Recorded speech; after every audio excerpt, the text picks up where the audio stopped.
welcome back. If you're new here, my name is Erica Bell. I'm a professional organizer, and I always love seeing people's candid reactions to things. So that is what we're gonna do today. This is going to be a professional organizer's candid reaction to the Better Homes and Gardens Secrets of Getting Organized magazine.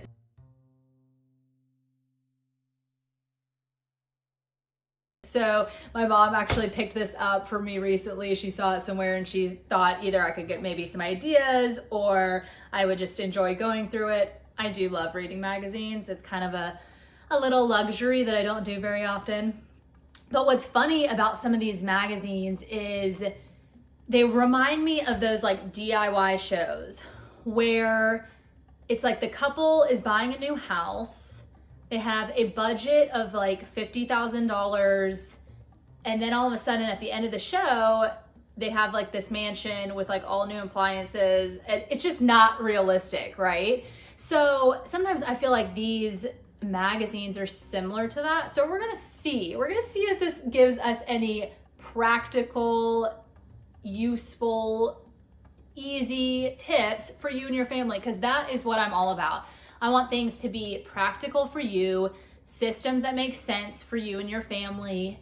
And listen, I love if things are easy.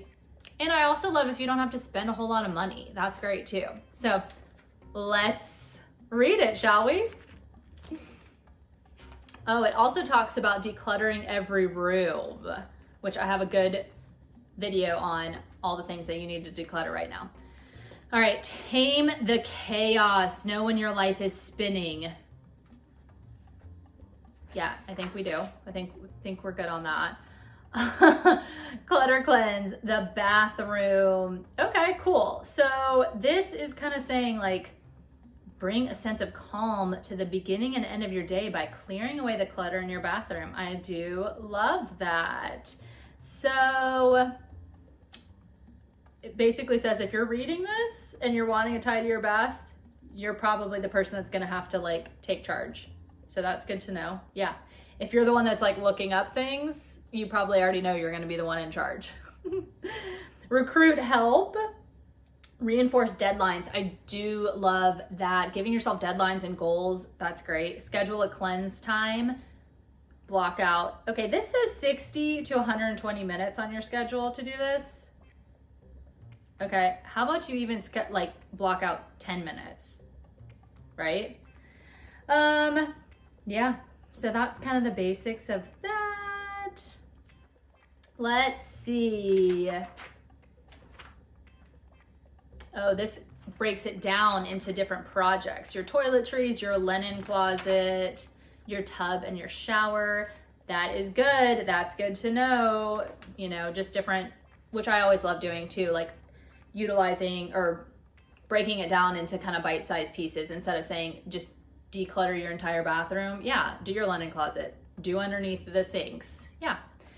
It's a tidy life, a teacher and blogger living in a small apartment with a family of 5, maximizing joy and minimizing their stuff.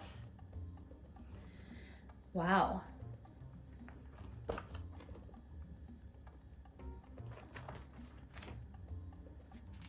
Now, I'm not gonna say that I'm like a minimalist by any means, but I do think like you don't need a bunch of stuff. You shouldn't hold on to a bunch of stuff that you don't need or you don't want. So in that way, I like it. Oh, they talk about open baskets. Y'all, I love a basket. I love a basket. Easy, it makes an area look so clean and like still sleek, but yet practical, and especially for toys, Love it, love it. Cool. Oh, they have a whole activity closet. That's cute. I don't know how they have the space for a whole closet full of activities in their small apartment, but I would like that. Okay, so this is good. This is a 1-hour clutter cure. So it's like a regular cleanup. They do 1 hour after lunch and 1 before dinner and 1 before bed. Oh, it equals 1 hour. I thought they were doing like 3 hours. So everyone participates in like 2 or 3 quick cleaning breaks throughout the day. So then again, it's just like bite-sized pieces. That's a good one. Yeah, the other stuff, nothing too much. This is talking about meal planning. Not gonna probably get into that right now. Although that's great, and apparently there's some apps that you can use to help meal plan. Cool. Okay, this is the kind of stuff that I love. So it is a before and after. It's a garage that then they turned into this cute space. I love stuff like this. That's also not my forte, you know, so I loved doing that. I can visualize it, I can see it, but I'm not gonna be the one necessarily like with the drill and like gutting a place, but I love it. So that's cool. So if you wanna turn your garage into a little cozy guest cottage, this is cool. All right. All right. This is talking about your entryway. I love a mudroom. If you're lucky enough to like have a mudroom, I love it. But you can kind of make anything like a mudroom space. So like the goal is to, for most mudroom spaces, is to like corral your family gear, which is exactly what they're talking about here, corralling your kids' things. These are cute. They almost kind of remind me of like lockers. But even if you just have hooks somewhere for your kids' things, hooks and baskets, that'll do it. That'll corral things just fine. You know, then when they come home, they have a place to hang their jacket, place to put their shoes, place to put their things. It's great. It's a great idea.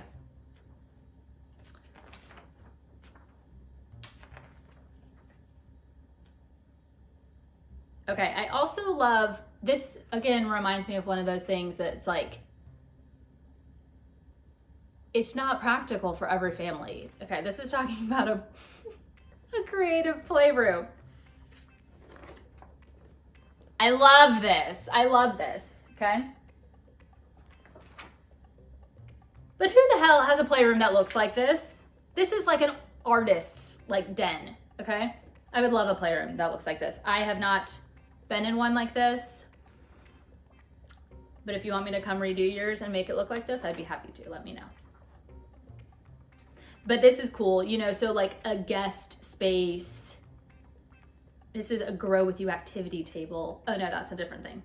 But like not a guest space, a desk. So that comes out from the wall that doesn't, it's kind of like in the middle of it. And it's got things on the end that you can store stuff. If you have multiple kids, you just hang stuff on the wall. Super cool. Love it, love it. Okay, back to like the mudroom kind of space. This is like shoe storage. Cool. I like all of these things. But the biggest thing too is like, I just use a basket as well. If that's just as easy. Yeah. Kitchen and pantry, y'all. I know this is what many people want to see. Yeah, so using those clear bins, I always love those. They are labeling things. Sometimes I label things, sometimes I don't. It depends on what clients want. I personally don't have my things labeled, but especially with the clear bins, like you kind of know what it is. But yes, love that. Talks about grouping like items, of course. Put all your chips together, put all your pastas together. So yes, that's great. And I will link some of my favorite like clear bins and containers. All right, so here's another before and after. Can you guys see that? Okay. How do you guys feel about open shelving? Okay. I'm gonna say that for most people, it does not work. I'm just gonna say it because most people don't live this like picturesque life. And I would be interested to know what this person, if they could keep up with this, right? So sometimes we like cabinets because we can close them and it takes the visual clutter like away. We can just put it away. Even if your cabinets are super organized, we don't necessarily need to see all those things. So I don't personally like open shelving, but that's just me. Oh, y'all, okay. step-by-step organizing, okay? They made a whole plan, which includes a map of their kitchen and a color-coded map.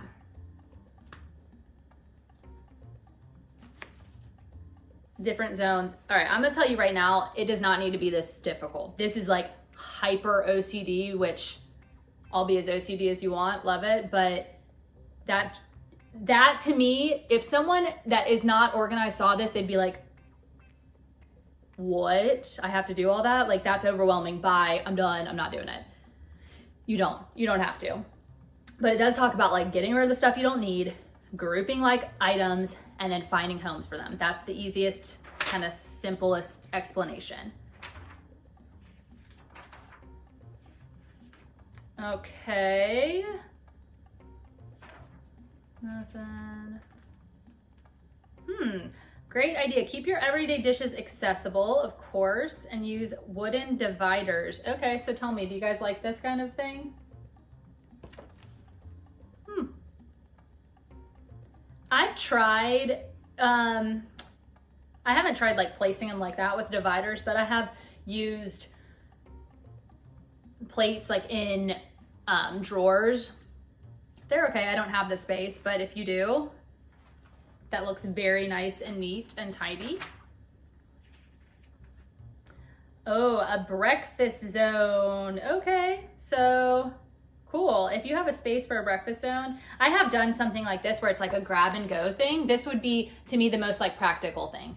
I have done actually like little coffee nooks and stuff like that, which I just love. I don't have that in my space, but I love doing that for clients. But I do love this like grab and go. So easy, like you can keep it on your counter if you don't mind that, or just keep it in your pantry, pull it out in the morning, and it's grab and go items for breakfast. Nuts, different kinds of fruits, trail mix, bars. Love it, love it, love it. All right, this is back to bathroom, which we've kind of talked about. Oh, this is a good, okay, now bedroom. And have y'all ever used these wire racks for stacking your clothes when you fold your clothes? These are awesome. So that way you can, if you have to get to this bottom shirt, you know how like the pile, you get it and the pile just like falls apart. That kind of helps prevent some of that. So you don't have too many that you're stacking. It's easier to get to everything. Love those. I am gonna do a video soon about closets because a lot of people have been asking me, and a lot of people are super into like organizing their closet, which I am too. So stay tuned for that. Oh, y'all. Okay, this is like a TV host and like realtor. Closet goals. Boutique chic. Yeah, I want my closet to look like a boutique. Hell yeah. Hell yeah.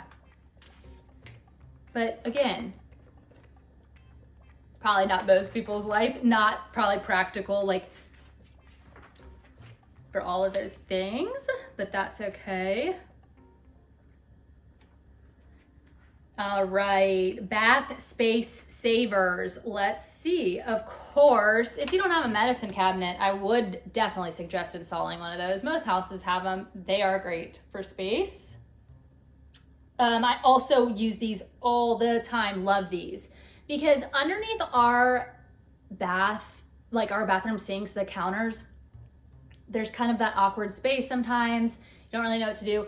A two-tiered drawer that kind of pulls out like this is perfect, because you're maximizing that vertical space. You're fitting everything in. You know, you can drill it into the bottom of the floor, or you don't have to. So yeah, I love those. All right, work and hobby spaces. I love these guided spaces too. Okay, I need to stop saying that. I guess there's not many that I don't love. Well, this isn't work or hobby. Okay, this is talking about laundry, which again, another good place for bins is in your laundry room. Love it. This looks like I don't even know whose laundry room, but that's incredible. Incredible. Okay. All right, so like crafting areas. So I love to use dividers, different like little containers to sort things, because in those like crafty rooms, maybe you're a sewer, maybe you do scrapbooking, there's always like little pieces. Always, always, always. This, yes, use these. You can color coordinate them, you organize them by things, you can narrow it down however you want. Also, Lazy Susans that sometimes have like a little edge on them are great for different kind of supplies. You can put, again, color code it, or put like all markers in one thing, your tapes in another one, your ribbons, whatever. Love that. Oh, I like that. Look, they've got stuff on the walls. That I feel like could get really visually cluttered, like quick, if you weren't careful though. Because if you kept it like this, it would be great, but if you didn't, you would just be looking at a bunch of just like hodgepodge stuff and it may drive you crazy. Where to buy garage organizers. I actually just read a Costco magazine. Shout out to all my Costco fans. And they had some that were like the units that you drill into the ceiling, which I have and I adore, and they were on sale and they are amazing. So this is a whole different bunch of place. I mean, you can always buy them on Amazon. I'll link to some. But yeah, this is kind of the stuff. If you don't have some kind of like shelving, either like a standing shelf or like something that hangs from your ceiling for your garage, highly, highly recommend. Cool. So then this just talks about meeting the professionals that helped with this and resources, and that's it. That's it. So what y'all think? I feel like it had some good tips. Some were not practical. Some were just like eye candy, like, dare I say it, like organizing porn? Can I say that? I don't know. You know, like things we wish our place looked like. But you know, you just take those types of things and you make it work for your space. So I don't have this kind of space in my laundry room, but I could use pretty clear glass jars like that to store things. I love that look, you know, or again, use some kind of basket. Makes it look nice, makes it look organized. As long as you're corralling things, it'll be more organized and less decluttered. Yeah, love it, love it. Awesome, cool. Well, thanks for hanging out with me today, and I will talk to you guys soon. Stay tuned each week for new videos.